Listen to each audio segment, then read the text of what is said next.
대한민국 중심 채널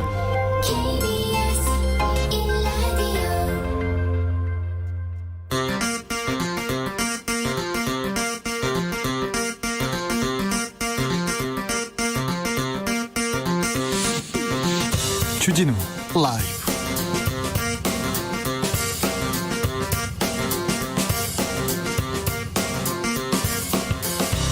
네, 2021년 1월 1일 금요일 새해 첫날입니다. 새해 복 많이 받고 계시죠? 코로나와 함께 해야만 했던 지난해 힘들었습니다. 하지만 바닥을 치고 올라온 새해에는 무조건 작년보다는 나을 것이다. 이렇게 희망해 봅니다. 코로나로부터 자유로워질 때까지 모두 용기 잃지 마시고 올해 우리 모두에게 코로나 종식의 기쁨이 함께하길 기원합니다. 코로나 시대, 우리 시대의 현인들은 지금 이 시기를 어떻게 살고 있을까요? 포스트 코로나 시대, 우리는 무엇을 준비해야 할까요? 새해 특별 대담, 노르웨이의 박노자 교수 만나보겠습니다.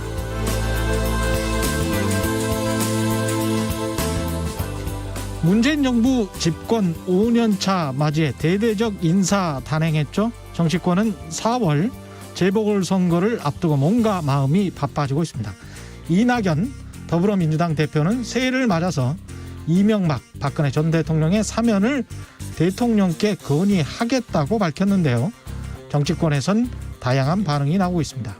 2021년 정치권의 가장 큰 화두, 정치연구소 영앤영에서 짚어봅니다.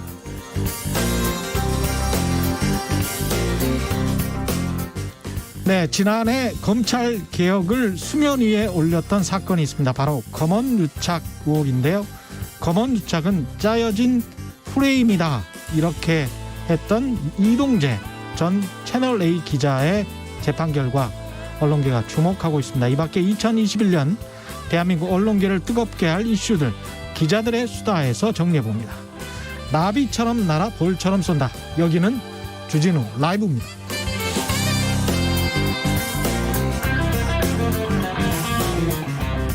안녕하십니까. 최경영의 경제쇼를 진행하고 있는 진실탐사 엔터테이너 최경영입니다. 힘들고 어두웠던 코로나의 긴 터널 2020년을 보내고 새로운 한 해 2021년을 맞이했습니다.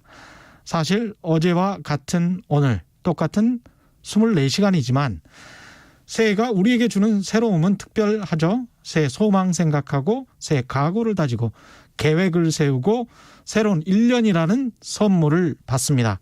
올 한 해 이것만은 꼭 하고 싶다. 오늘 이런 생각 많이 하셨죠? 뭐 하고 싶으신가요? 그리고 올해 많은 복들 중에 나한테 이 복은 좀 주셨으면 좋겠다. 여러분이 바라는 점까지 샵 9730, 짧은 문자 50원, 긴 문자 100원, 콩으로 보내시면 무료입니다. 오늘 순서 시작하겠습니다.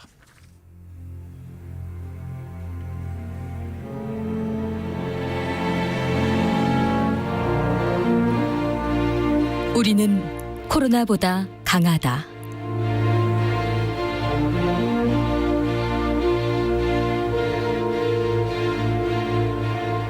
자가격리 주진우 기자, 진실탐사 엔터테이너 최경영 기자와 오늘도 함께 흔들림 없이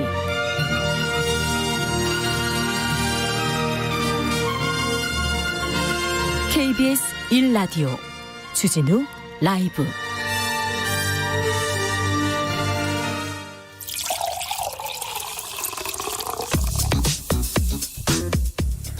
진짜 중요한 뉴스만 쭉 뽑아냈습니다. 주 라이브가 뽑은 오늘의 뉴스 주스.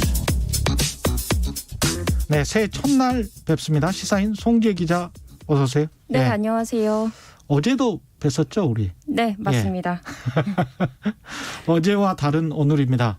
새해 뭐 꼭 이루고 싶다, 뭐 이런 거 있습니까?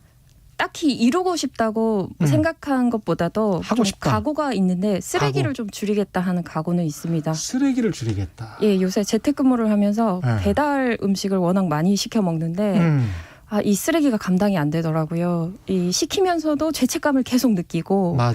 그러다 보니까 반드시 쓰레기를 어떻게든 좀 줄여보겠다 이런 생각을 저는 하고 새해 있습니다. 친환경차를 사고 싶어요.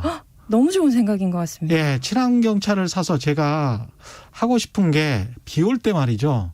차 안에 들어가서 엔진 켜놓고 음악 듣고 이런 거 좋아하는데 이 휘발유나 이런 차들은 맞습니다. 이게 죄책감이 들잖아요. 사람이 엔진을 켜놓으면. 그리고 소리가 굉장히 적게 들린다고 알고 그렇죠. 있습니다. 소음이 적다고. 예, 그래서 친환경 차를 사면 아무런 죄책감 없이 그렇게 좀 음악 소리를 들을 수 있지 않을까. 비 오는 날 낭만을 비 오는 응원하겠습니다.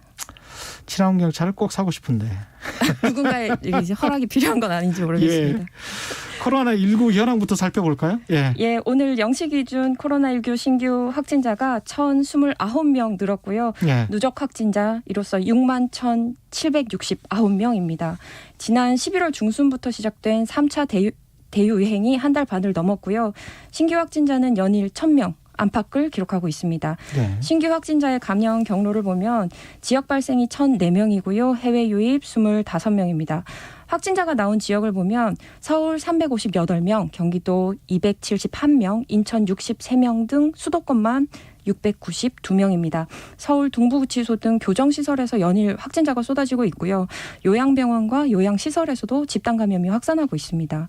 정부는 코로나19 확산세를 꺾기 위해서 다음 주에 적용할 사회적 거리두기 단계 조정안을 내일 발표하는데요. 예. 현행 그 사회적 거리두기가 지금 수도권 2.5단계 그리고 비수도권 2단계잖아요. 예. 이 조치와 또 연말 연시 특별 방역 대책 5인 이상 사적 모임 금지하고 있는데 예. 이게 지금 1월 3일까지 실시됩니다. 예. 현재로서는 이 조치들이 연장될 가능성이 큰 것으로 알려졌습니다. 계속 이렇게 간다. 수도권 2.5단계 이렇게 간다는 거죠. 예.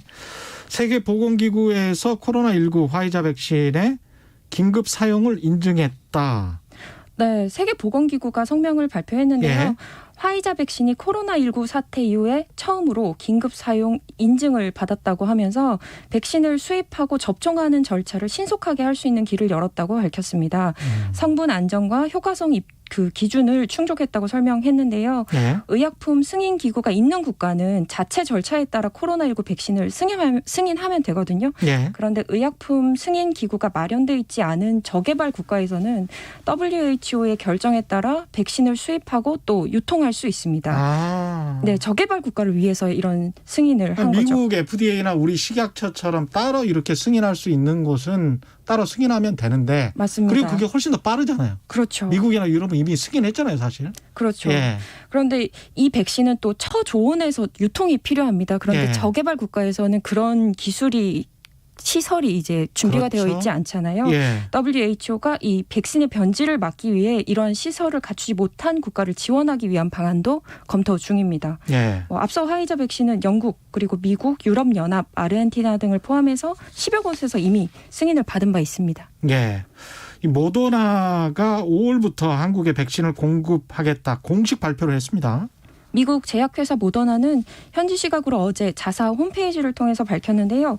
국민들에게 최대한 빨리 백신을 공급하겠다는 한국 정부 목표를 지원하기 위해서 2천만 명분 그 코로나19 백신을 공급하기로 한국 정부와 계약을 했다. 이렇게 공식 발표했고요. 계약을 했다. 예. 백신 공급은 올해 5월에 시작될 것이라고도 밝혔는데요. 자사 백신이 현재 한국에서 사용 승인이 나지 않은 상태지만 백신 배포 전에 필요한 승인을 받을 수 있도록 협력하겠다고 설명했습니다. 예. 지난 12월 28일 문재인 대통령이 스테판 반셀 모더나 최고 경영자와 영상통화했거든요. 예. 이때 2천만 명분을 공급받기로 합의를 했고요.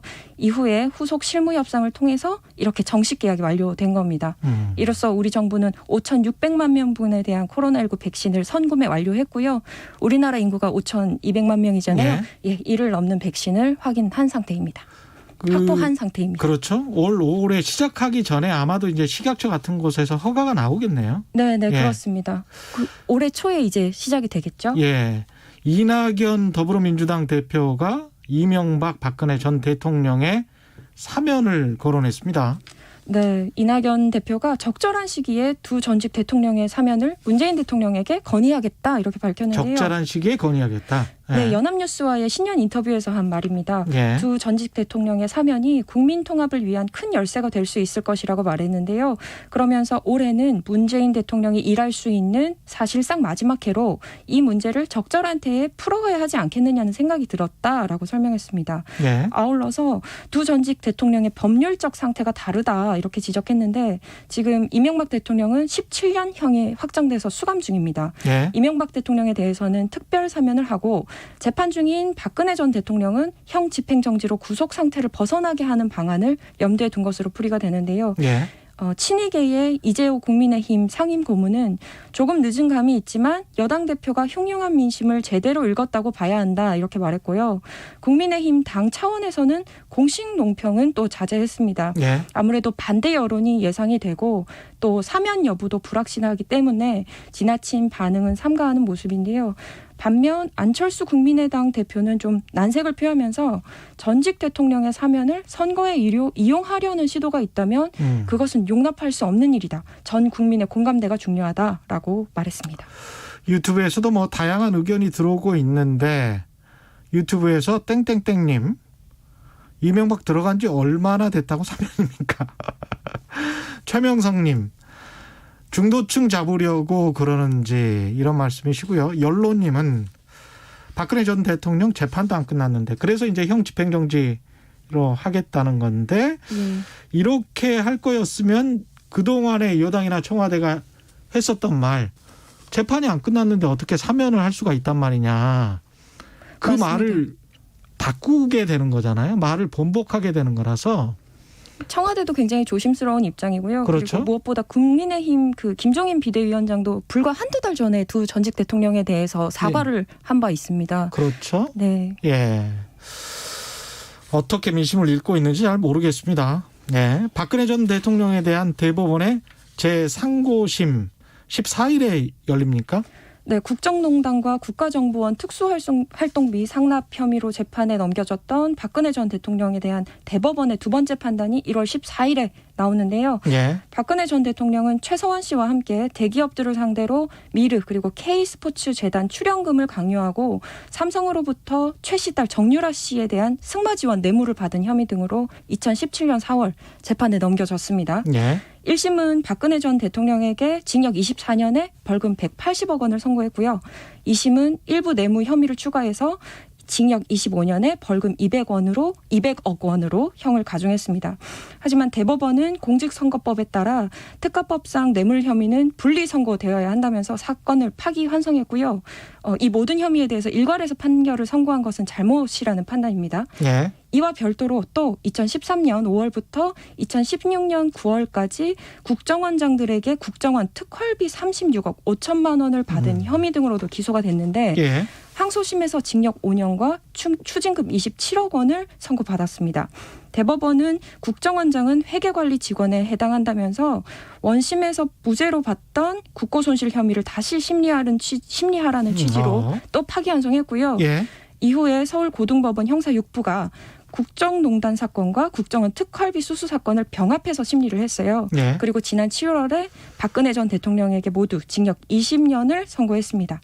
재판부는 당시에 박근혜 전 대통령의 강요 혐의 대부분과 문학의 블랙리스트 관련 혐의 등에 대해서 직권으로 일부 무죄를 판단했는데 또 박근혜 전 대통령이 범행을 통해서 개인적으로 취득한 이득은 별로 없다. 예. 그리고 형 집행이 종료되는 시점에서의 박근혜 전 대통령의 나이 등 이 양형 요소로 고려했고요. 형량을 그래서 20년으로 정했다고 밝혔습니다.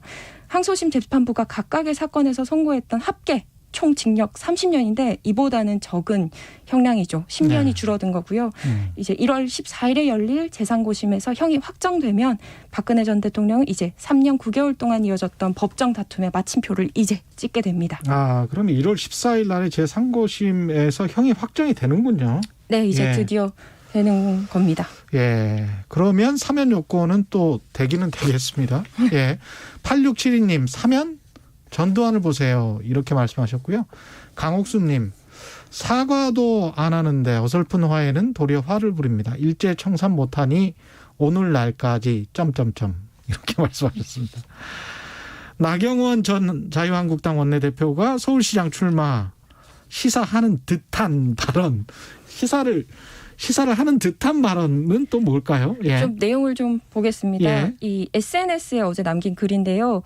모든 아픔을 털어내고 국민과 함께 다시 시작하겠습니다라는 제목의 글입니다. 예. 사실상 내년에 열릴 서울시장 보궐선거 출마 의사를 밝힌 거 아닌가 예. 하는 생각이 드는데요.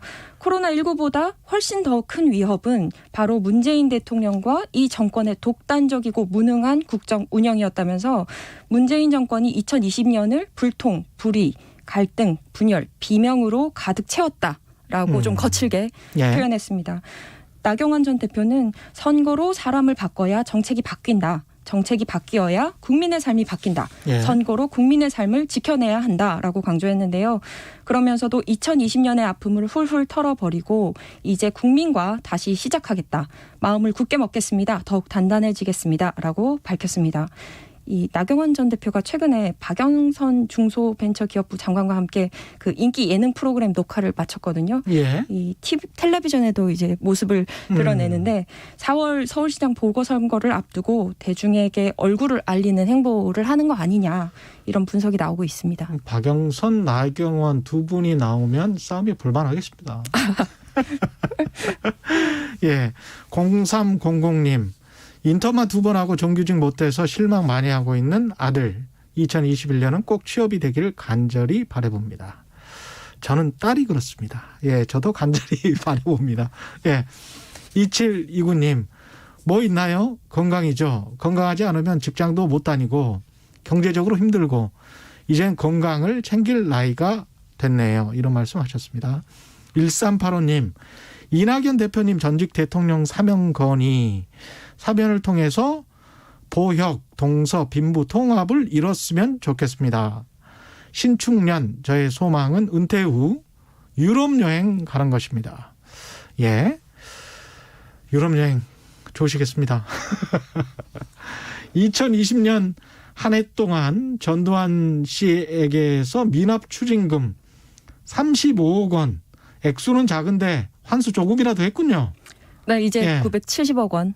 970억 남았습니까? 네. 예, 한참 멀었네요. 예. 네, 어제 검찰이 발표한 내용에 따르면 예. 전두환 전 대통령 가족 명의의 경기도 안양시 임야에 대한 수용 보상금과 가족관계 회사 두 곳으로부터 법원 조정 결정에 따른 구상금 총 21억 원을 환수했습니다. 예. 이에 따라서 2020년 한 해 동안 검찰이 전 씨로부터 환수한 미납 총 추징금은 35억 3,600만 원이고요. 예. 예, 전두환 대통령은 1997년 내란 뇌물수수 등의 혐의로 대법원에서 무기징역형과 함께 추징금 2,205억 원의 확정 판결을 받았고요.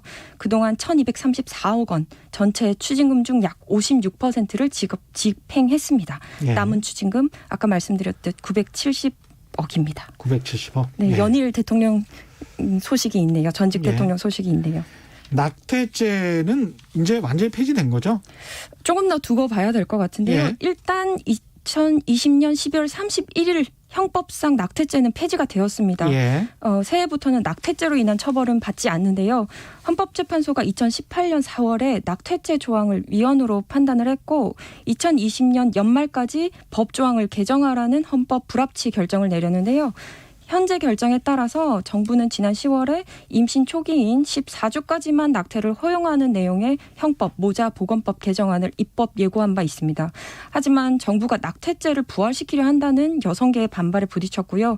결과적으로 해를 넘기면서 대체 입법 규정 효력이 사라지고 낙태죄가 자동 폐지되었습니다. 예. 다만 이 논란의 종지부로 보기는 좀 어려운 면이 있는데요. 그 임신 중절 수술은 사실상 합법화되는 셈인데 이와 관련된 입법이 없습니다. 그래서 제도적으로 뒷받침할 수 있는 시스템이 없고요. 아, 여성계는 그렇군요. 인공 임신 중단 약물 그리고 이 수술에 대한 건강보험 급여화 그리고 예. 안전한 임신 중단을 위한 의료 체계 그리고 이 개편 등을 요구하고 있습니다. 이 정치권 의견도 아직까지는 대립이 이어지고 있습니다. 보완해야 될 점들이 아직도 많이 남았군요. 예. 주스 시사인 송지혜 기자와 함께했습니다. 수고하셨습니다. 네, 감사합니다. 예. 이어서 이 시각 교통정보센터 정현정 씨 나와주세요. 네, 신축년 새해가 밝았습니다. 새해 첫날 알찬 시간 보내고 계신가요? 오늘 낮에는 영상권으로 올라서면서 찬바람이 살짝 잦아든 듯 했습니다. 하지만 올겨울 최강 한파를 보였던 어제는 서울 아침 기온이 영하 12.8도였는데요. 서해안을 중심으로도 그제부터 많은 눈이 왔습니다. 전북 부안과 정읍에는 30cm가 넘는 폭설이 쏟아졌는데요. 오늘도 눈이 약하게 계속 이어지고 있습니다. 속도 줄여서 안전거리 확보하시고 운행하시는 게 좋겠습니다. 현재 도로 위에는 코로나19 영향으로 차들은 많지 않습니다. 하지만 돌발 구간은 역시 있는데요. 먼저 경부고속도로 상황입니다. 서울 방향으로 북천안 부근 5차로에는 장애물이 있어서 조심하셔야겠고요. 수원에서와 서초에서 반포 사이에 차들이 많습니다. 서울 양양고속도로는 서울 쪽입니다. 덕소3패에서 강일까지 상습 정체 구간인 만큼 3km 구간 천천히 가고요. 중부 내륙고속도로 양평 방향으로 영산 부근 2차로에는 승용차 사고가 났습니다. 현재 처리하고 있고요. 뒤쪽으로 여파로 2km 구간 정체입니다. 서해안고속도로는 역시 서울 쪽입니다. 송악에서 서해대교까지와 금천에서부터 정체 이어집니다. 안전운행하시기 바랍니다. KBS 교통정보센터에서 정현정이었습니다. 주진우 라이브.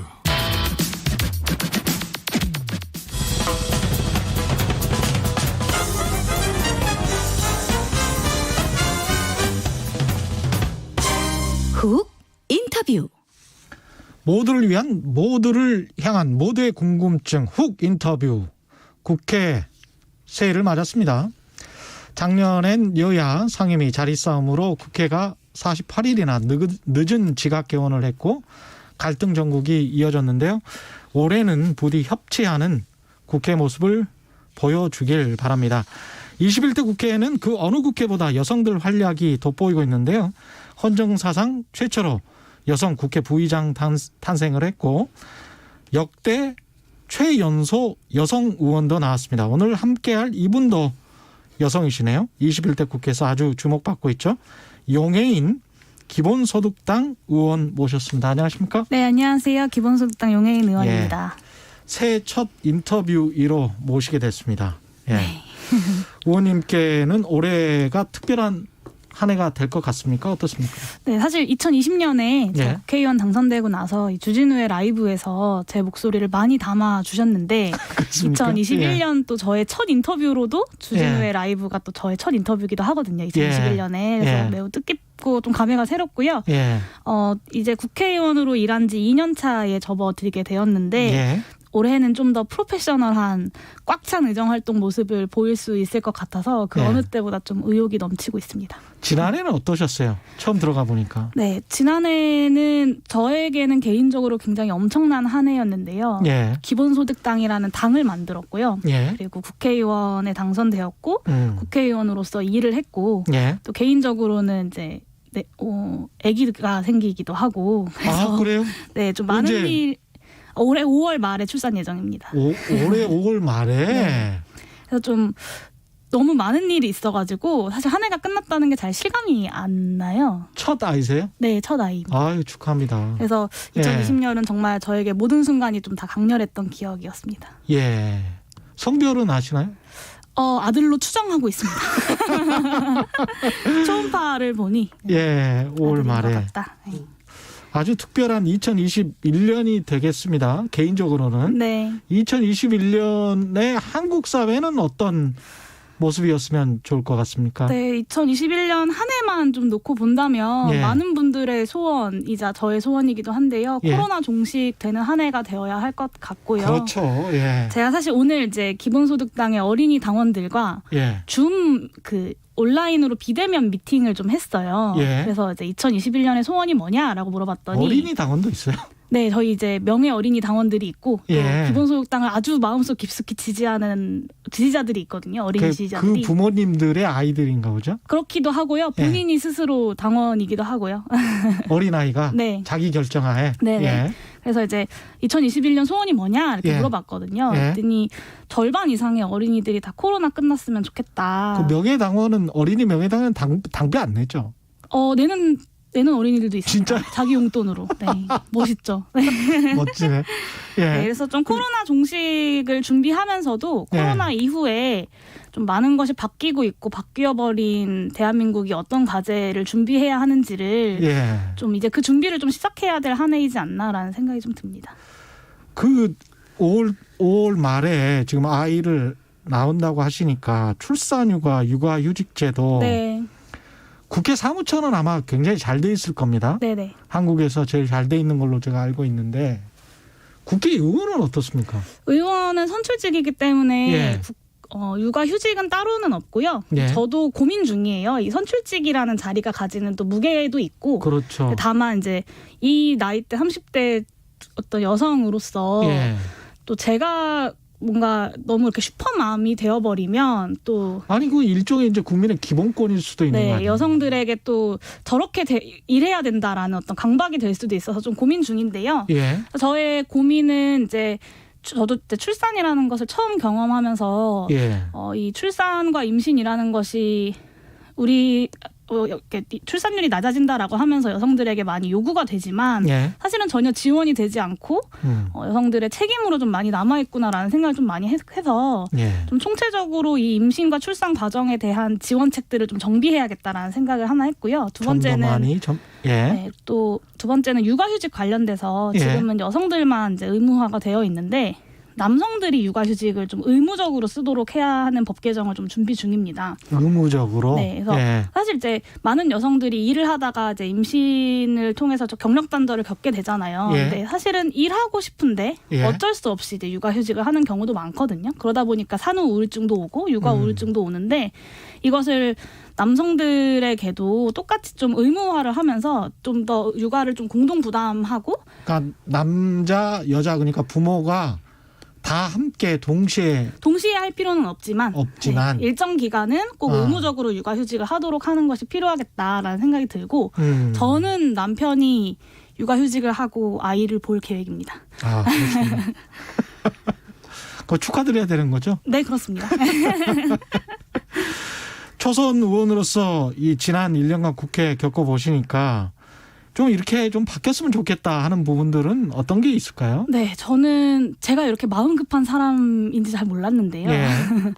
국회 시간이 생각보다 굉장히 천천히 가더라고요. 저는 막 마음이 급해서 뭐 방역 이것도 하고 싶고 저것도 하고 네, 싶고 경제 예. 방역 경제 긴급재난지원금 중대재해기업처벌법 탄소세 탄소배당 기본소득 이런 거 막 논의하고 싶은데 이 속도가 사실은 좀 굉장히 느리고 그리고 이제 정쟁을 하다 보면 예. 다 우선순위가 뒤로 밀려버리더라고요. 예. 그래서 좀 정쟁에 소모할 시간이 없는데 마음이 좀 조급해지는 걸 느껴가지고 2021년에는 좀 정쟁은 그만두고 예. 정책과 대안을 가지고 논의하면 좋겠다라는 어떻게 보면 좀 뻔한 이야기지만 예. 너무나 당연한 이야기와 당부를 좀 동료 의원님들께 드리고 싶습니다. 지금 우선순위 말씀하셨는데 결국은 2021년부터 해서 앞으로 남은 국회 일정 동안 어떤 것들을 우선순위로 어떤 정책들을 해 나갔어야 됐는데 못했다. 이런 순위들이 있을 거 아니에요. 네. 가장 먼저 꼽는 게 뭡니까? 저는 일단은 코로나 대책들이 뭐 우리가 많이 했지만 2020년 국회에서도 많이 논의했지만 2021년 국회에서도 좀 최우선 과제일 수밖에 없다는 생각은 좀 들고요. 예.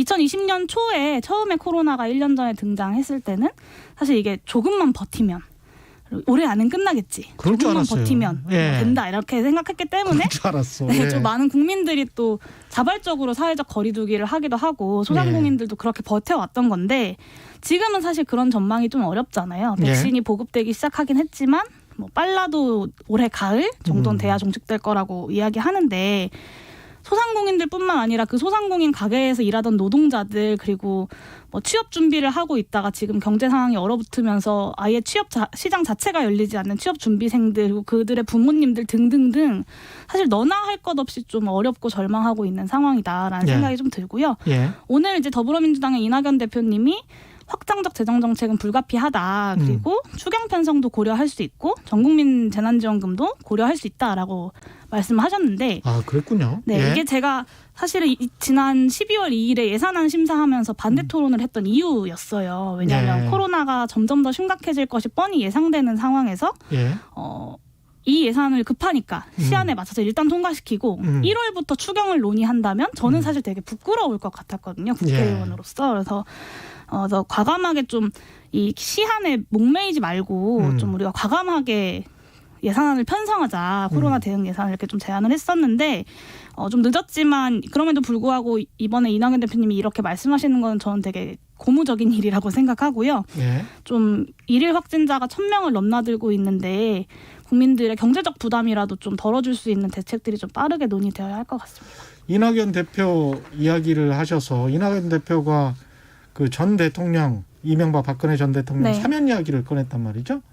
이거는 어떻게 생각하십니까? 저는 말도 안 되는 소리라고 생각하고 많은 국민분들이 뭐 비슷하게 생각하실 거라고 생각해요. 이게 예. 사실은 용서, 뭐 사면이라는 것도 예. 뭐 용서 받을 사람이 이제 충분히 반성도 하고 예. 용서를 구해야 용서도 해볼까 말까를 고민하는 것이지. 예. 이게 사실 용서해야 될 사람은 국민들이고 예. 그 국정농단의 피해자는 국민일 수밖에 없는데. 용서를 정작 구해야 할 사람들은 용서를 구하지도 않는데 사면을 논의한다는 저는 너무 멀리 나간 것 같다는 생각이 좀 들고요. 우리나라 역사가 유심히 보면요. 당하고 난 다음에 제발 빨리 사과해 주세요. 네. 일제한테도 그랬고 군부 독재 정권에게도 전두환에게도 제발 빨리 사과해 주세요. 막 이랬잖아요. 네. 5.18 유족들도 그렇고.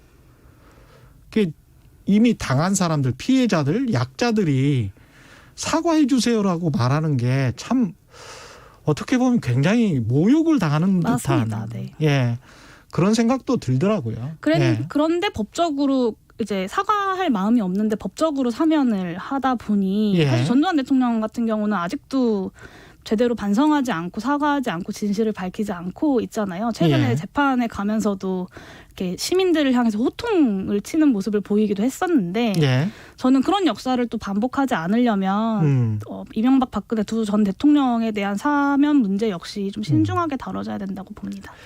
아까 그 송재 기자하고 낙태죄 이야기했었거든요. 네. 12월 31일로 폐지는 됐는데 보완해야 될 게 굉장히 많은 것 같더라고요. 네. 예. 일단은 이제 헌법재판소가 정했던 12월 31일 폐지 시한 내에 좀 대안 입법이 이루어졌으면 좋았을 텐데요. 예. 근데 그러지 못한 점은 좀 아쉽지만 일단은 낙태죄가 폐지된 것만으로도 좀 의미 있는 진전이었다고는 생각하고요. 이게 사실 낙태죄가 이미 크게 의미 없는 조항이었거든요. 그리고 정부의 출산 기조에 따라서 어느 때는 처벌하고 어느 때는 처벌 안 하고 이렇게 좀 귀에 걸면 귀걸이, 코에 걸면 코걸이로 좀 운영되어 왔는데 예. 근데 이제 다만 낙태를 경험한 여성들에게 낙인을 찍고 죄의식을 강요하는 역할은 좀 충분히 해온 것 같습니다. 그래서 이런 낙태죄 조항이 없어진 것은 큰 의미인 것 같고요. 낙태죄 폐지는 앞으로 무한대로 낙태를 하겠다라는 뜻은 아니라고 저는 생각하거든요. 근데 다만 저도 임신을 해보니까 임신이라는 것이 정말 앞으로의 삶의 계획과 지금의 삶의 양식과 뭐 먹는 거 자는 것까지 모든 삶을 송두리째 바꾸는 일인데 그렇죠. 이런 일에 대해서 여성들이 충분히 숙고하고 결정할 수 있도록 하는 할 수 있도록 해야 된다라는 뜻이 낙태죄 폐지라고 생각하고요. 예. 앞으로의 과제는 이런 여성들이 충분히 자신의 어떤 인생과 몸에 대해서 숙고하고 결정할 수 있도록 국가가 그런 과정들을 잘 설계하면서도 안전한 인공 임신 중지 수술을 받을 수 있도록 제도를 설계하는 것이 앞으로의 좀 과제일 것 같습니다. 이 기본소득당도 서울시장 출사표를 던졌습니다. 신재 상임대표가 지금 예비후보 등록했죠? 네, 등록했습니다. 주요 공약이 뭡니까? 네, 크게 이제 부동산, 기본소득, 성평등, 그리고 녹색, 돌봄과 노동, 데이터 이런 큰 분야의 그 정책들을 좀 준비하고 있는데요. 예. 이게 사실 많은 정치인들이 서울시장에 출사표를 던지고 있는데 예. 어떤 서울이어야 되는지에 대해서 청사진을 제시하는 후보를 제가 잘 못 봤어요. 예. 그래서 신지혜가 87년생 신지혜가 그리고 기본소득당이 좀 천만 시민들과 어떤 서울을 만들어가고 싶은지 그 내용들을 좀 잘 그려 나가려고 준비를 하고 있는 중이고요. 예. 일단 모든 서울 시민에게 연간 50만 원의 기본소득을 지급하는 서울형 기본소득 모델, 그리고 이제 뭐 디지털 성범죄 피해자 지원 조례를 제정하고 뭐 이제 무상생리대를 도입하고 그리고 이제 태양광 확대와 태양광 배당을 준비하는 등의 6개 분야의 이제 총괄적인 좀 정책을 준비하고 있는 중입니다. 이게 용해인 기본소득당 의원이시니까 기본소득과 관련해서 좀 여쭤봐야 될 것 같은데 2021년에도 이제 기본소득 공론화법을 이미 발의를 하셨어요. 그죠? 네. 어디까지 갔으면 좋겠습니까? 일단은 공론화위원회를 설치하는 법이 이제 기본소득 공론화법인데요. 예, 공론화를 한번 해보자. 네. 예. 이게 기본소득에 대해서 뭐 기본소득당 같은 경우는 매월 60만 원의 모델을 가지고 있고 그리고 뭐 어떤 분들은 30만 원을 주장하시기도 하고 예. 이재명 지사 같은 경우는 연간 10만 원에서부터 시작하자 이런 다양한 모델들이 있잖아요. 예.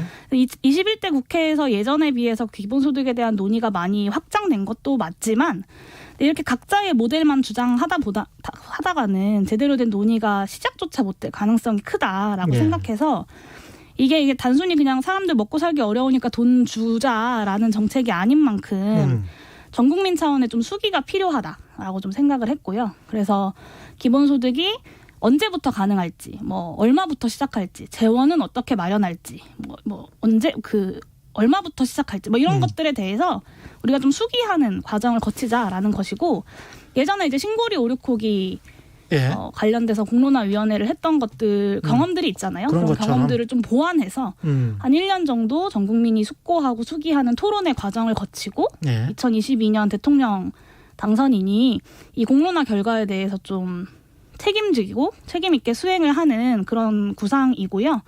5개 정당의 의원님들이 공동 발의로 함께 해주셨어요. 그래서 예. 21대 국회 2021년에 이 기본소득 공론화법이 통과가 되고 공론화 충분한 수기의 과정을 시작할 수 있는 것까지 나아간다면 저는 의미 있는 시작일 것 같습니다. 마지막으로 짧게 하고 싶은 말씀. 새해 첫날. 네, 모두에게 조건 없이 그리고 정기적으로 주어지는 기본소득은 단순히 우리가 먹고 살기 어려우니까 불쌍한 사람들 돈 주자라는 것이 아니라 예. 이 일자리가 사라지는 시대 그리고 코로나로 인해서 일하기 어려운 시대에 우리가 국민의 최소한의 삶을 어떻게 보장할 것인가에 대한 새로운 사회계약 수준의 논의라고 생각합니다. 그래서 기본소득당이 국회 300명 중에 한 명이지만 그런 의미 있는 논의를 시작하는 마중물의 역할을 충분히 해낼 테니 2021년에 기본소득당에 많은 관심과 지지를 보내주시면 감사하겠습니다. 고맙습니다. 지금까지 용해인 기본소득당 의원이었습니다. 고맙습니다. 네, 감사합니다. 예.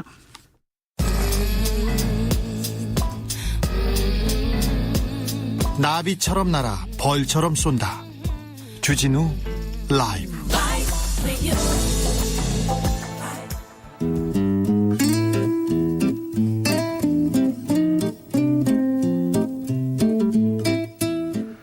현실에 불이 꺼지고 영화의 막이 오릅니다. 영화보다 더 영화 같은 현실. 오늘의 시사 상영 시작합니다. 라이너의 시사회.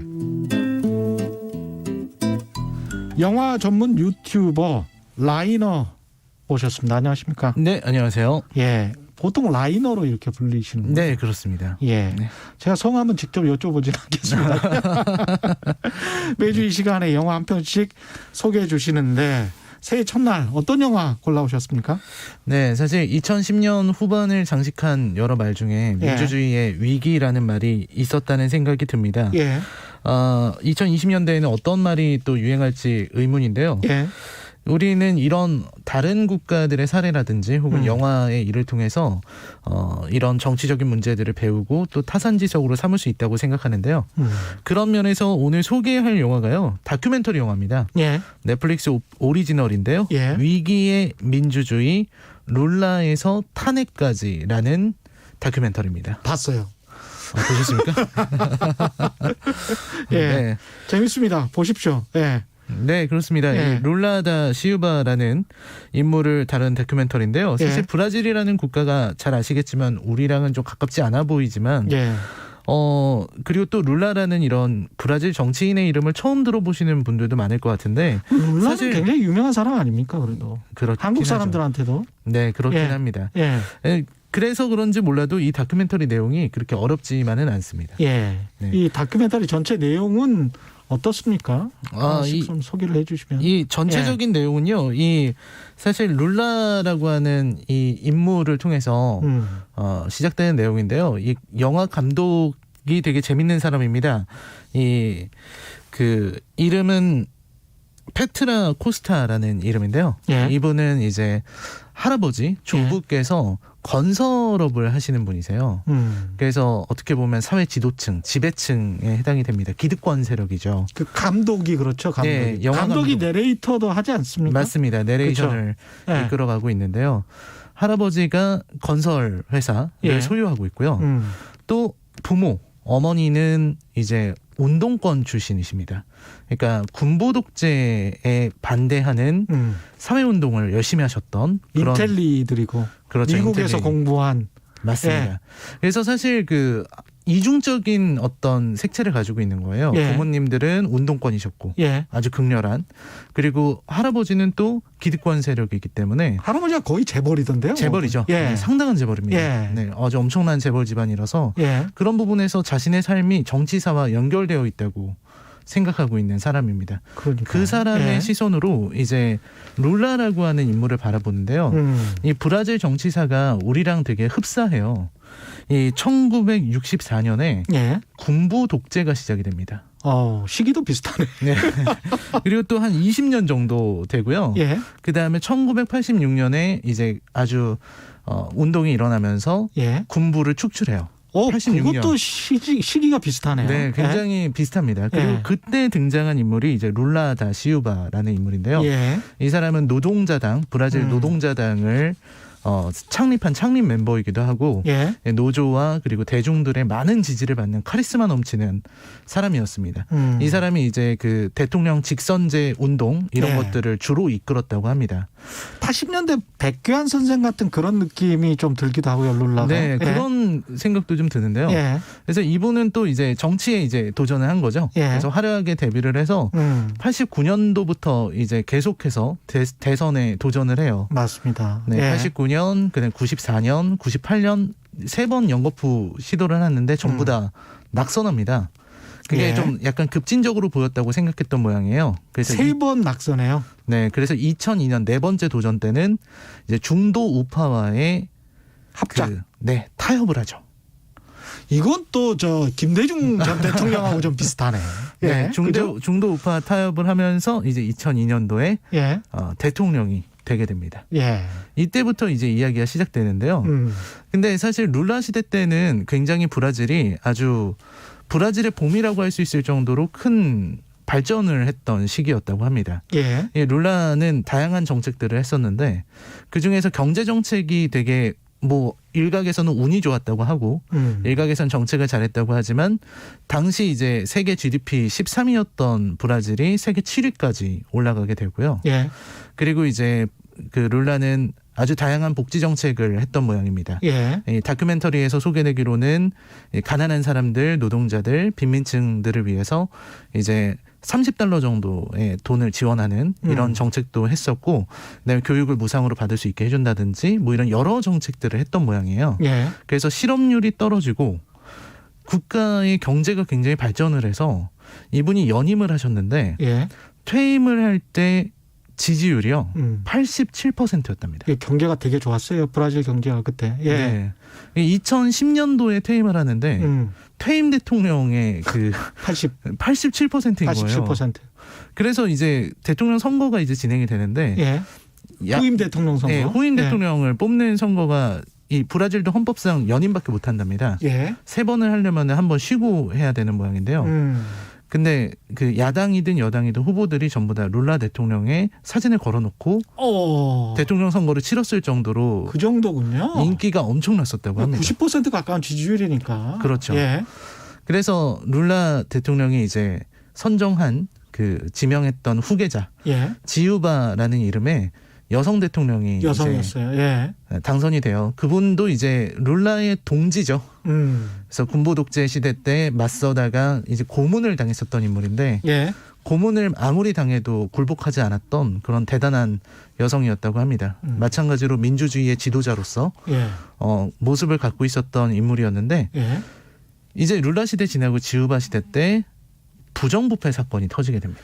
그러니까 여기까지만 기억하고 있는 사람들이 굉장히 많아요. 왜냐하면 뉴스에 룰라가 퇴임했는데 부정부패를 했었대. 네. 라는 뉴스만 네네. 굉장히 많이 나왔었거든요. 그렇죠. 그래서 룰라도 그랬었고 그 후계자도 그랬었고 아주 엉터리였단다라는 어떤 각인이 네. 이미지가 좀 찍혀 있어요. 한국인들에게.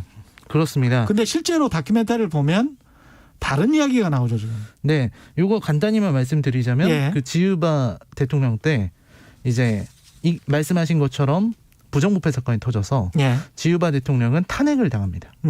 탄핵을 당하고 지금 재작년이죠. 재작년에 이제 룰라 전임 대통령도 체포되었습니다. 구속됐고요. 보우소나르라고 하는 현 브라질 대통령, 이분은 이제 군인 출신이신데 이제 군부 독재를 미화하고 뭐 이런 사람입니다. 예. 보우소나루는 뭐 우리 뉴스로는 이제 그 코로나는 별거 아니라고 하면서 마스크 벗고 이런 모습 보이다가 마스크 코로나 확진된 그런 대통령이기도 하죠. 그러니까 룰라는 사실 얼굴색을 보시면 아시지만 약간 검고요. 네네, 맞습니다. 지금 현직 대통령 보우소나루는 백인이죠. 백인입니다. 네. 예, 그것도 눈여겨 보시면 아주 재밌습니다. 이 상황이. 예, 그렇습니다. 그랬는데요. 이 상황을 두고서 이 감독은 의문을 터뜨리는 겁니다. 그 의문이 세 가지인데요. 이 상황에 이 어떤 부정부패 사건의 배후에 정치, 검찰, 언론이 다 연루돼 있다고 생각을 하는 거예요. 이것부터 잘 들어보세요. 너무 비슷해. 네. 정치, 검찰, 언론이 다 연루돼 있다. 그렇습니다. 근데 이 나레이터는 재벌집 소녀딸. 네, 맞죠. 이거 백인이에요. 그렇습니다. 아주 재밌습니다. 이 시츄에이션 자체가, 상황 자체가. 예. 네, 그래서 이 지우바에 대한 부정부패 사건을 정치권에서 예. 이제 탄핵을 하는 과정이 있는데요. 거기서 보면은 지우바가 정말로 부정부패를 했는가, 혹은 돈을 그렇게 받았는가, 이런 부분의 문제를 잘 따지지 않고 예. 지우바의 인기가 떨어졌다는 이유만으로 강제로 탄핵을 이렇게 진행시키려고 하는 모습을 보입니다. 반면에 이제 지우바에 대한 탄핵안이 가결이 되고 그 뒤에 부통령이 올라오는데요. 예. 그 사람은 이 보우소나르랑 비슷한 분이세요. 그렇죠. 그리고 이제 보수 정권의 예. 분이시고 보수 당인데, 이분은 이제 자기가 그 임시정부의 수반이 되자마자